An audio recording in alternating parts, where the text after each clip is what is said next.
We just got the new Blackmagic Pocket Cinema 4K camera. And what do you do when you get a new cinema camera? You compare it to an iPhone, of course.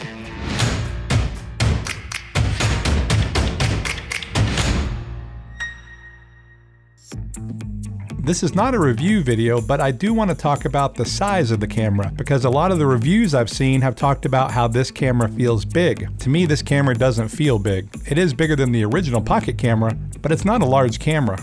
It probably compares size-wise best to the original Blackmagic Cinema camera, although it's not quite as square or tall as that one.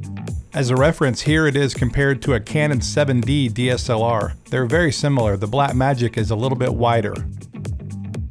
Overall, I would say this is a very comfortable camera to use, even without a cage on it. Although I am planning to get a camera cage soon. Okay, for this comparison on the Blackmagic camera, I shot 4K 24 180 degree shutter, and I used the film gamma profile.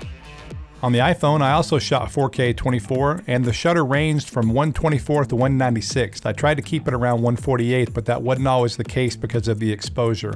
And I shot FiLMiC Pro using the flat gamma profile. I did not shoot log because I was not sure of the shooting scenarios. Typically, I only shoot log in bright light conditions, and I shoot flat in bright or lower light conditions. And I did use ND filters on both, a 3-stop on the Pocket camera and a 4-stop on the iPhone. In most of the filmmaking that I do, either one of these cameras could be the primary camera, or they could be the B camera. So that's why I think it's interesting to see how these cameras stack up. I tried to match the color grade on these two cameras, which was not easy because of different color science, different sensors, etc. But I wanted to see how close I could get these cameras to look. So at the end, I'll tell you which camera is which.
So did you figure out which camera was which?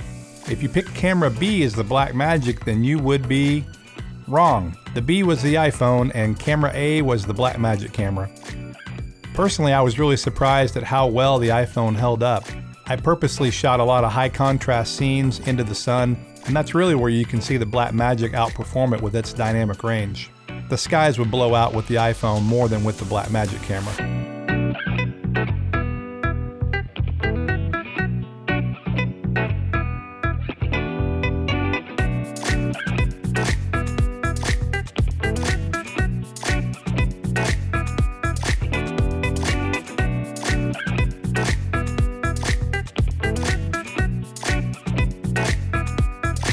Hope you enjoyed this video, guys. Please give us a like and subscribe if you haven't already. Be sure to hit that bell notification too.